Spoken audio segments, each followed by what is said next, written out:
Réunie à Yamoussoukro, capitale politique de la Côte d'Ivoire, la Commission des affaires générales, institutionnelles et des collectivités territoriales a procédé à l'examen de 4 projets de loi présentés par le général Vagondo Diomandé, ministre de l'Intérieur et de la Sécurité.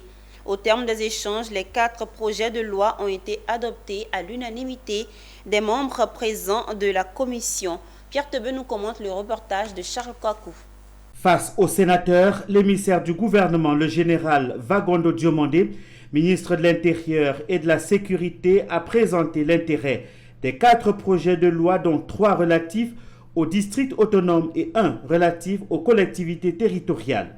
Il a expliqué aux sénateurs qu'avec la création du Sénat en 2016, il était nécessaire d'adapter les textes de loi à cette nouvelle réalité.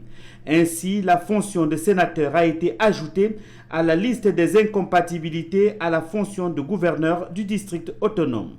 Par ailleurs, avec l'augmentation de la population vivant dans les régions et communes, il a été proposé une révision de la composition numérique des organes délibérants et exécutifs des collectivités territoriales.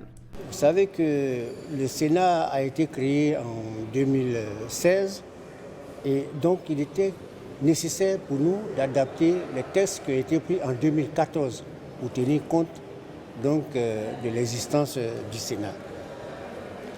Il faut aussi savoir que dernièrement, je dirais en 2021, le recensement général de la population de l'habitat a été finalisé.